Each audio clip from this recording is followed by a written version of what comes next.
नमस्कार बंधुरा आमी प्रतिमा आबार चले आसलाम आपनादेर सामने अन्य एक रेसिपि निये। आजके रेसिपि माछेर तेलेर रेसिपि करब। सेजन्य एखाने केटे नियेछि किछु बेगुन पटल और आलू।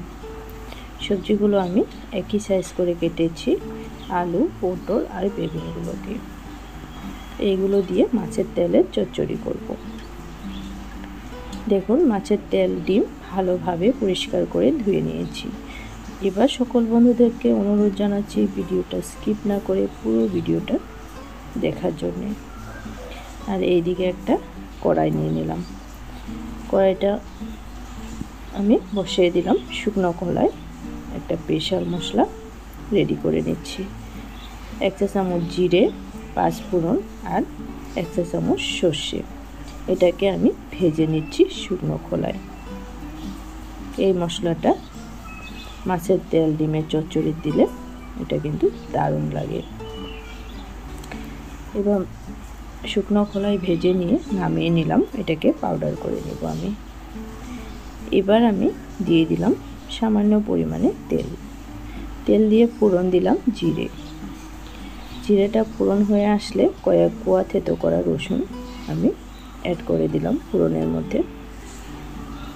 রসুনটা একটু ভেজে নিয়ে এর মধ্যে ऐड করব আমি কুচিয়ে রাখা পেঁয়াজ।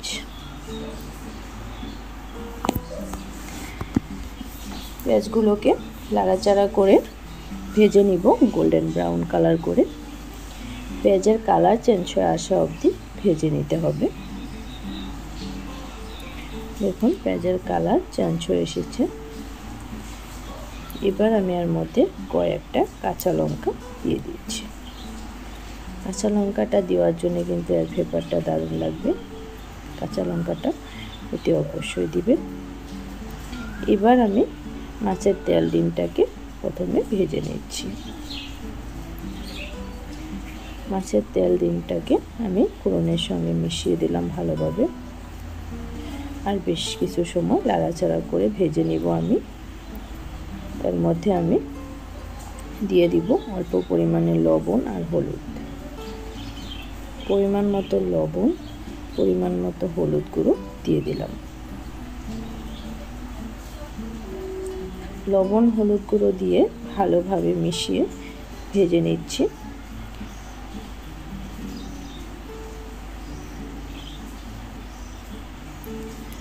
এর মধ্যে বেশি তেল দেওয়ার প্রয়োজন নেই। এই তেল মাছের তেলের থেকে অনেকটা তেল উঠে আসবে, সেটা দিয়ে রান্নাটা হয়ে যাবে। তেলগুলোকে এইভাবে ভালোভাবে নাড়াচাড়া করে আমি ভেজে নিলাম বেশ কিছু সময়। এবার আমি যে সবজিগুলো কেটে রেখেছি সেইগুলোকে এক এক করে অ্যাড করে দিচ্ছি। কুচানো আলু, কুচানো বেগুন আর দিলাম পটল কেটে রাখা। সব কিছু দিয়ে ভালোভাবে মিশিয়ে দিচ্ছি।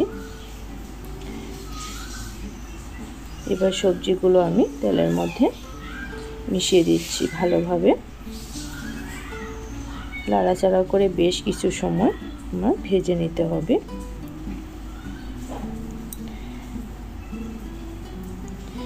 এবার আমি এর মধ্যে দিয়ে দিলাম কাঁচা লঙ্কা, জিরে আর ধনে একসঙ্গে বেটেছি 1 চা চামচ দিয়ে ভালোভাবে মিশিয়ে দিচ্ছি মশলাগুলোকে।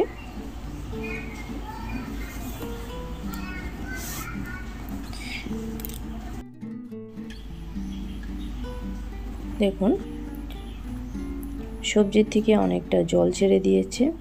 আর এইগুলো আমি মাছের তেলের মধ্যে শুকিয়ে নিব ভালোভাবে।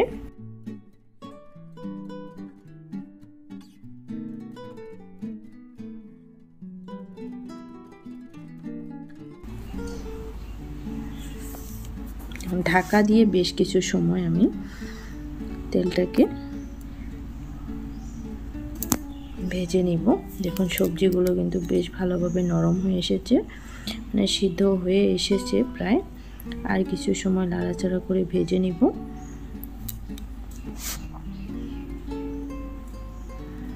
আজকে যারা আমার ভিডিও নতুন দেখছেন বন্ধুদেরকে বলছি, ভিডিও দেখে ভালো লাগলে অবশ্যই একটা লাইক করে কমেন্ট করবেন, আর সাথে চ্যানেলটাকেও সাবস্ক্রাইব করে নেওয়ার অনুরোধ জানালাম।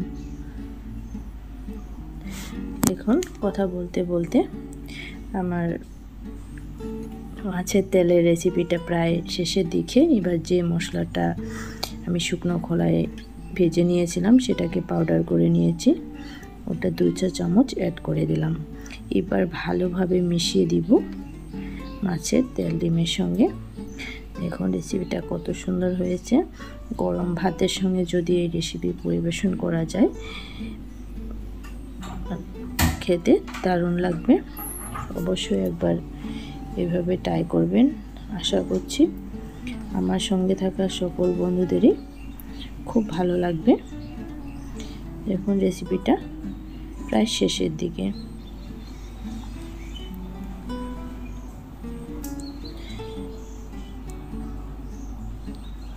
এতটা সময় ধরে আমার সঙ্গে থাকার জন্য সকল বন্ধুদেরকেই আমি অনেক অনেক ধন্যবাদ জানাই। আজকের ভিডিও আমি এখানেই শেষ করব। পরবর্তী আবার দেখা হবে নতুন নতুন অন্য কোনো ভিডিওর সঙ্গে।